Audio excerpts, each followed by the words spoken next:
Hi everyone, I wanted to give you guys a little bit of an update. I got into nursing school. I know, it's been such a long journey. There's been ups and downs, there's been tears, there's been times where I questioned if I was going to continue.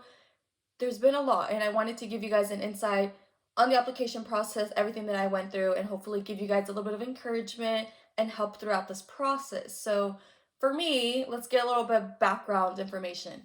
I did graduate with an undergraduate degree a few years back, so I am a second bachelor student. So, I would be applying as a second bachelor student.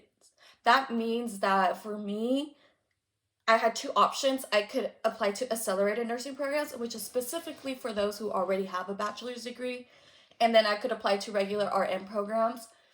But that would mean that I would be applying and competing with those who are in undergrad trying to get into a program on top of potentially second bachelor students, which sounds like a lot going on, okay?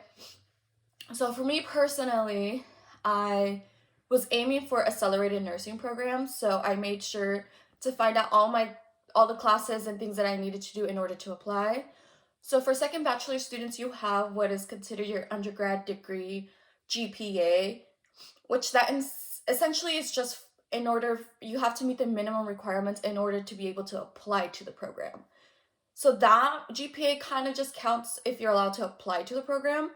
And then there's your pre-nursing GPA, which includes all your prerequisite classes and your TEAS exam and all that stuff.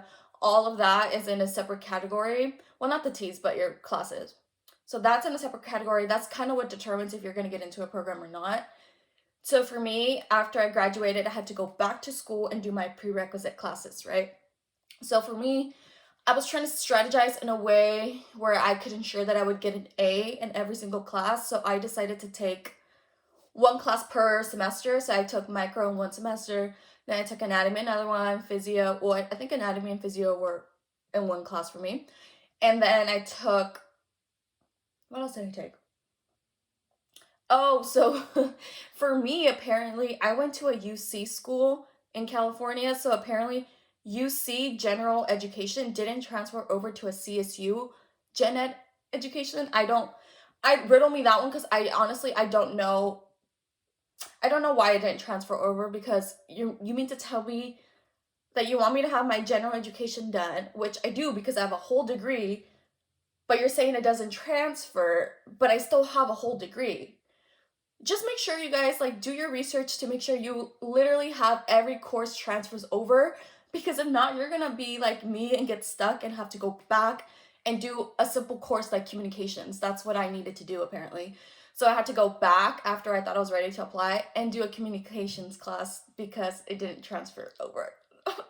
So make sure you're doing your research and make sure you get every single course approved, because if not, you're gonna go to apply and not even be able to apply. So make sure you do that.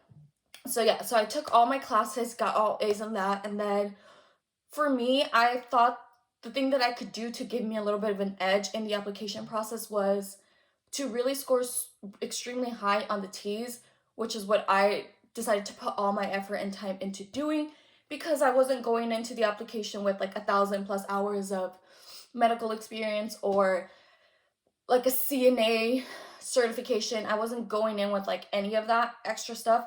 I do believe that you should try and find an area within your application to give you a little bit of an edge. And I felt like my edge would be the T7 exam. Also, a lot of schools offer our point-based system, so they rank you based on points. And if you get your T score extremely high, you're probably guaranteed all of the points for that whole section, which will then just give you an overall higher point ranking system, if that makes sense. So that's what I did. I put all my effort and time and I scored pretty high on the T7, and I also scored 100% in the science section, which I felt gave me an edge, because if you're trying to differentiate between two students who have similar um, GPAs and similar maybe test scores, potentially they could look at the science, like who scored better in the science. I'm not saying that that's what they do, but I was just trying to think of every little thing where I could excel in and like try and make my application strong, because it's hard. It's hard out here. We're all qualified.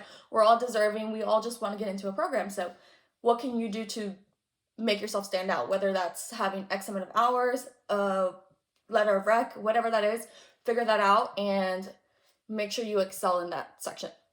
Okay, so that's kind of all of my stats that I went into before I applied. So by the time I finished all of that, I was ready to apply at the end of 2022 for the fall of 2023. That means that I did my first round of applications and I was waiting to hear back around spring of 2023 slash summer of 2023.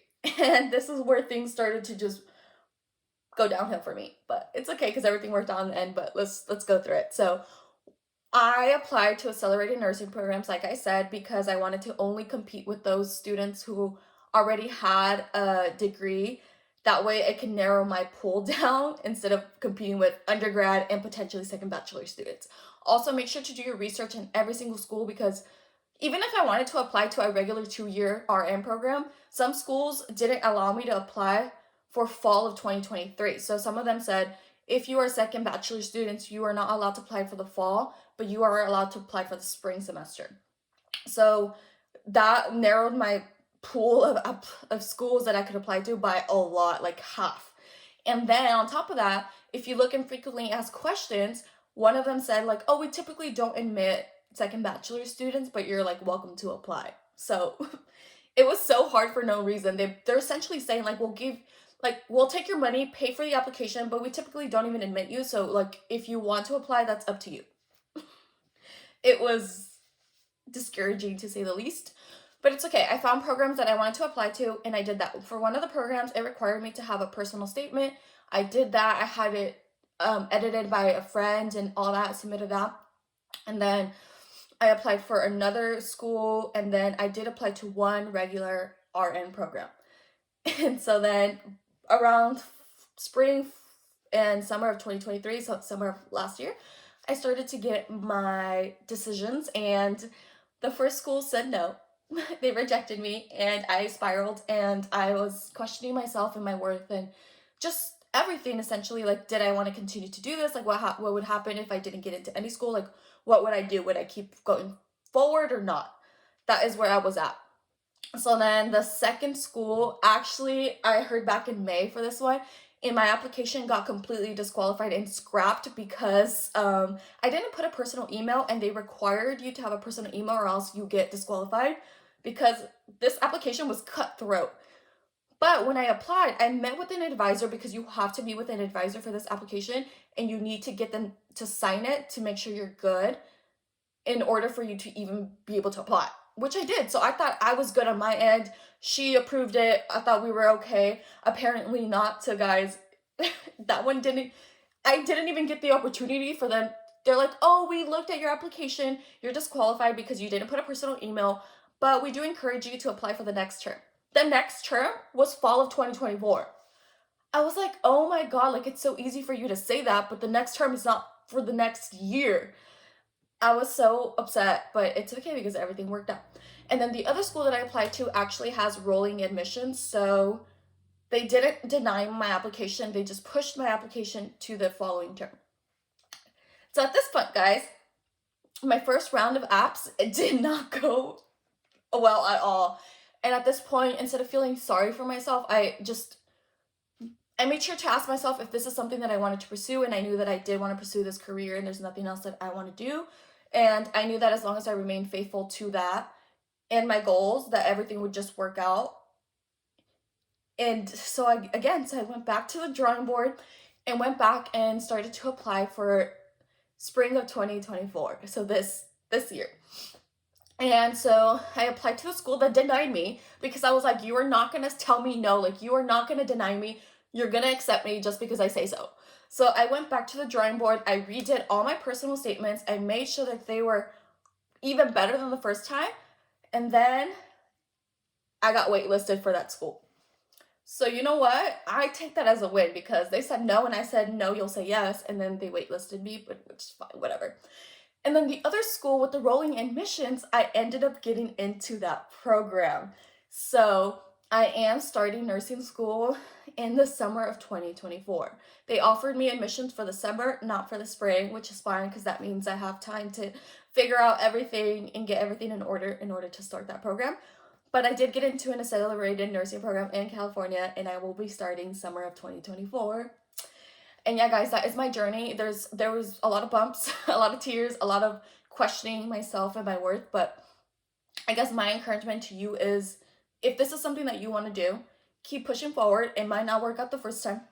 It might not even work out the second time, but as long as you keep remaining faithful to yourself and to your goals, like, there's no way that you won't get and you won't achieve what it is you set out to do, okay?